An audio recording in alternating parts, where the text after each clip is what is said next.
Hello everyone. ಇವತ್ತೊಂದು ಬೇಸಿಗೆ ಕಾಲದಲ್ಲಿ ನಮ್ಮ ಬಾಡಿ ಎಷ್ಟು ಹೀಟ್ ಆಗಿರ್ತದೆ, ಅದನ್ನು ಬಾಡಿಯನ್ನು ಹೈಡ್ರೇಟ್ ಮಾಡಿ ಇಟ್ಕೊಳ್ಳಿಕ್ಕೆ ಯಾವ ಥರದ ಜ್ಯೂಸ್ ಮಾಡಿ ಕುಡಿಯೋದು ಅಂತ ನೋಡ್ಕೊಂಡು ಬರೋಣ. ಅದರಲ್ಲಿ ನನಗೆ ಬೇಕಾಗಿರುವಂಥ ಫಸ್ಟ್ ಇಂಗ್ರೀಡಿಯೆಂಟ್ ಅಂದರೆ ಕರ್ಬೂಜ ಅಥವಾ ಮಸ್ಕ್ ಮೆಲನ್. ಎಲ್ಲರೂ ನಿಮ್ಮ ಶಾಪಲ್ಲಿ ನೋಡಿರ್ತೀರ, ಫ್ರೂಟ್ ಶಾಪಲ್ಲಿ ಈ ಫ್ರೂಟ್ ಸಿಗ್ತದೆ. ಇದು ಸೌತೆಕಾಯಿ ಜಾತಿಗೆ ಸೇರಿದಂತಹ ಒಂದು ಪ್ರಭೇದಕ್ಕೆ ಸೇರಿದಂಥ ಫ್ರೂಟ್ ಆಗಿರ್ತದೆ.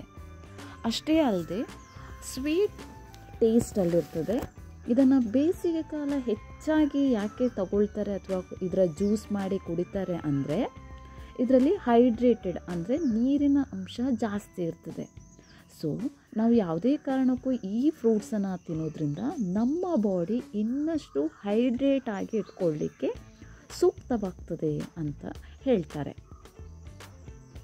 ಅಷ್ಟು ಮಾತ್ರ ಅಲ್ಲ, vitamin C, A, potassium, K, magnesium, manganese ಅವರ ಡಯಟರಿ ಫೈಬರ್ಸ್ ಕೂಡ ಇರ್ತದೆ ಅಂತ ಹೇಳಲಾಗ್ತದೆ. ಫಸ್ಟ್ ಇದನ್ನು ಮಾಡೋದು ಹೇಗೆ ಅಂತ ನೋಡ್ಕೊಂಡು ಬರೋಣ. ಫಸ್ಟ್ ಹೊರಗಡೆನೇ ಸಿಪ್ಪೆಯನ್ನು ರಿಮೂವ್ ಮಾಡಿಕೊಂಡು ಸಣ್ಣ ಸಣ್ಣ ಪೀಸ್ ಮಾಡಿ ಒಂದು ಬೌಲಲ್ಲಿ ಇಟ್ಕೊಂಡಿರಬೇಕು. ನೀವೀಗ ಕ್ಲಿಯರ್ ಆಗಿ ನೋಡ್ಬೋದು, ಇದರ ಬೀಜ ಯಾವ ಥರ ಇದೆ ಅಂದರೆ ಕುಕುಂಬರ್ ಬೀಜದ ಥರನೇ ಇದೆ. ಬಿಕಾಸ್ ಇದೆಲ್ಲ ಒಂದೇ ಕ್ಯಾಟಗರಿ, ಒಂದೇ ಪ್ರಭೇದಕ್ಕೆ ಸೇರಿರುವಂತಹ ಒಂದು ಫ್ರೂಟ್ ಆಗಿದೆ. ಅದು ಹೇಗೆ ವೆಜಿಟೇಬಲ್ ಆಗಿದೆಯೋ ಇದು ಹಾಗೆಯೇ ಫ್ರೂಟ್ ಆಗಿರೋದು ಅಷ್ಟೇ. ಇದರ ಸಿಪ್ಪೆಯನ್ನು ಈ ಥರ ಹೊರಗಡೆ ಔಟರ್ ಕವರ್ ಸ್ವಲ್ಪ ಹಾರ್ಡಾಗಿರೋದ್ರಿಂದ ಆ ಹಾರ್ಡಾಗಿರುವಂತಹ ಔಟರ್ ಕವರನ್ನು ನಾವು ರಿಮೂವ್ ಮಾಡಬೇಕು. ಮತ್ತು ಈ ಥರ ಸಣ್ಣ ಸಣ್ಣ ಪೀಸ್ ಮಾಡಿ ಇಟ್ಕೋಬೇಕು. ಇದು ಇನ್ನೂ ಏನಕ್ಕೆಲ್ಲ ಒಳ್ಳೆಯದು ಅಂದರೆ, ಮೆನ್ಸ್ಟ್ರುಯೇಷನ್ ಸೈಕಲ್ ಬ್ಲೀಡಿಂಗ್ ಟೈಮಲ್ಲಿ ಬ್ಲಡ್ ಕ್ಲಾಟ್ಸ್, ಹೆವಿ ಕ್ಲಾಟ್ಸ್ ಆಗ್ತಾಯಿದ್ರೆ ಈ ಫ್ರೂಟ್ಸನ್ನು ನಮ್ಮ ಮೆನ್ಸ್ಟ್ರುಯೇಷನ್ ಸೈಕಲ್ಗಿಂತ ಮೊದಲು ತಿಂತಾ ಬಂದರೆ ಅದು ಡಿಸಾಲ್ವ್ಸ್ ಆಗ್ತದೆ, ಅಂದರೆ ಕ್ಲಾಟ್ಸ್ ಡಿಸಾಲ್ವ್ಸ್ ಆಗ್ತದೆ ಅಂತಲೂ ಹೇಳ್ತಾರೆ. ಅಷ್ಟು ಮಾತ್ರ ಅಲ್ಲ, ನಮ್ಮ ಬಾಡಿಯಲ್ಲಿರುವಂಥ BP, ಬ್ಲಡ್ ಪ್ರೆಷರ್ ಎಲ್ರಿಗೂ ಗೊತ್ತೇ ಇದೆ, ಅದನ್ನು ಕಂಟ್ರೋಲ್ ಮಾಡ್ತದೆ ಅಂತಲೂ ಹೇಳ್ತಾರೆ. ಈಗ ಸಣ್ಣ ಸಣ್ಣ ಪೀಸ್ ಮಾಡಿ ಆಯಿತು, ಅದನ್ನು ಮಿಕ್ಸ್ ಜಾರಿಗೆ ಹಾಕ್ಕೊಂಡಿದ್ದೇನೆ ಟು ಮೇಕ್ ಎ ಜ್ಯೂಸ್ ಮಾಡಲಿಕ್ಕೋಸ್ಕರ ಇದನ್ನು ನಾನು ಮಿಕ್ಸ್ ಜಾರಿಗೆ ಹಾಕ್ಕೊಂಡಿದ್ದೇನೆ. ಇನ್ನು ಈ ಮಿಕ್ಸ್ ಜಾರಿಗೆ ನಾನು ಬೇರೆ ಶುಗರ್ ಕಂಟೆಂಟ್ ಬೇಕಾದರೆ ನಿಮಗೆ ಹಾಕ್ಕೋಬೋದು, ಶುಗರು ಹಾಕ್ಕೋಬೋದು. ಬಟ್ ನಾನೇನು ಮಾಡ್ತಾನೆ ಅಂದರೆ ಆರ್ಗ್ಯಾನಿಕ್ ಬೆಲ್ಲ ಯೂಸ್ ಮಾಡ್ತಾ ಇರ್ತೇನೆ. ಯಾವುದೇ ಕಾರಣಕ್ಕೂ ನಿಮಗೆ ಗೊತ್ತಿರುವಂಥದ್ದು, ಶುಗರಿಗಿಂತ ಬೆಲ್ಲ ಒಳ್ಳೆಯದು, ಅದರಲ್ಲೂ ಕೂಡ ಆರ್ಗ್ಯಾನಿಕ್ ಬೆಲ್ಲ ಇನ್ನೂ ಒಳ್ಳೆಯದು. ಸೊ ಅದನ್ನು ಎರಡನ್ನು ಮಿಕ್ಸ್ ಮಾಡಿದಾಗ ಅಥವಾ ಮಿಕ್ಸಿ ಮಾಡಿದಾಗ ಈ ಥರ ಕಾಣಿಸುತ್ತೆ. ಇದಾದ ನಂತರ ನಿಮಗೆ ಇನ್ನೂ ನಟ್ಸ್ ಇದ್ದರೆ ಡ್ರೈ ನಟ್ಸ್ಗಳನ್ನು ಯಾವುದನ್ನಾದರೂ ಹಾಕೋಬೋದು, ಅದೇನು ದೊಡ್ಡ ವಿಷಯ ಅಲ್ಲ.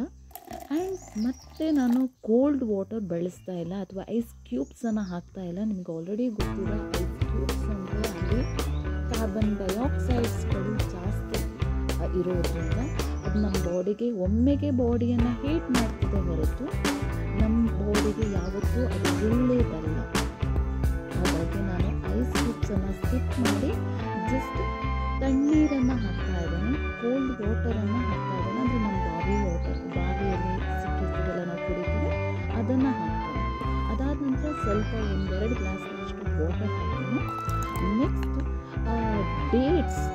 ಡೇಟ್ಸನ್ನು ಆ್ಯಸ್ ಸ್ವಲ್ಪ ಸ್ವೀಟ್ನಿಂಗ್ ಏಜೆಂಟ್ ಆಗಿ ಅದನ್ನು ಯೂಸ್ ಮಾಡ್ತೇನೆ. ಮತ್ತು ನಿಮಗೆ ಗೊತ್ತಿದೆ, ಡೇಟ್ಸಲ್ಲಿ ಕೂಡ ಐರನ್ ಕಂಟೆಂಟ್ ರಿಚ್ ಇರೋದ್ರಿಂದ ಅದು ಕೂಡ ನಮ್ಮ ಬಾಡಿಗೆ ತುಂಬ ಒಳ್ಳೆಯದು ಅಂತ ಹೇಳಿ ಡೇಟ್ಸನ್ನು ಯೂಸ್ ಮಾಡಿದೆ. ನೆಕ್ಸ್ಟ್ ಇನ್ನೊಂದು ಚಿಯಾ ಸೀಡ್ಸ್, ಒಂದು 1/2 hour 1 hour ನೆನೆಸಿದ ಚಿಯಾ ಸೀಡ್ಸನ್ನು ಸೇರಿಸಿ ಮಿಕ್ಸ್ ಮಾಡಿ ಗ್ರೈಂಡ್ ಮಾಡಿ ಕುಡಿಯೋಕ್ಕೆ ಯೋಗ್ಯವಾದ ಜ್ಯೂಸ್. ಸಮ್ಮರ್ ಸೀಸನಲ್ಲಿ ಕುಡಿಯೋಕ್ಕೆ ಯೋಗ್ಯವಾದ ಜ್ಯೂಸ್, ಹೆಲ್ದಿ ಕೂಡ ಅಷ್ಟೇ ಒಳ್ಳೆಯದು. ಆಲ್ಮೋಸ್ಟ್ 1 ಗ್ಲಾಸ್ ಕುಡಿದ್ರೆ ಸಾಕು ನಮಗೆ ಹೊಟ್ಟೆ ಫುಲ್ ಆದಷ್ಟು ಟೇಸ್ಟ್ ಆಗ್ತದೆ ಅಥವಾ ಹೊಟ್ಟೆ ಫುಲ್ ಆದಷ್ಟು ಫೀಲ್ ಆಗ್ತದೆ ನಮಗೆ. ಅಷ್ಟು ಮಾತ್ರ ಅಲ್ಲ, ಈ ಜ್ಯೂಸಿಂದ ತುಂಬ ಹೆಲ್ದಿ ಕಂಟೆಂಟ್ ಇರೋದ್ರಿಂದ ಕುಡಿಯೋದು ತುಂಬ ಒಳ್ಳೆಯದು ಅಂತ ಹೇಳ್ತಾರೆ. ಬಾಡಿಯಲ್ಲಿರುವಂಥ ಹೀಟನ್ನು ರಿಡ್ಯೂಸ್ ಮಾಡ್ತದೆ, ಬಾಡಿಯಲ್ಲಿ ಹೈ ವಾಟರ್ ಕಂಟೆಂಟ್ ಇರೋದ್ರಿಂದ ಇದು ತುಂಬ ಒಳ್ಳೆಯದು. ಅಷ್ಟು ಮಾತ್ರ ಅಲ್ಲ, ಶುಗರ್ ಪೇಷಂಟ್ಸಿಗೆ ಅಂದರೆ ಡಯಾಬಿಟಿಸ್ ಪೇಷಂಟ್ಸ್ ಕೂಡ ತಿನ್ಬೋದು. ಯಾಕೆ ಅಂತ ಹೇಳಿದ್ರೆ ಈ ಫ್ರೂಟನ್ನು ಇನ್ನೂ ಹಾಕದೆ ತಿನ್ಬೋದು, ಬಿಕಾಸ್ ಇದರಲ್ಲಿ ಶುಗರ್ ಕಂಟೆಂಟ್ ಲೆಸ್ ಇದೆ. ಮತ್ತು ಆದರೆ ವೀಕ್ ಸ್ಟಮಕ್ ಅಂದರೆ ಖಾಲಿ ಸ್ಟಮಕ್ಕಲ್ಲಿ ಖಾಲಿ ಹೊಟ್ಟೆಯಲ್ಲಿ ಮಾತ್ರ ಈ ಜ್ಯೂಸನ್ನು ಕುಡಿಬಾರ್ದು.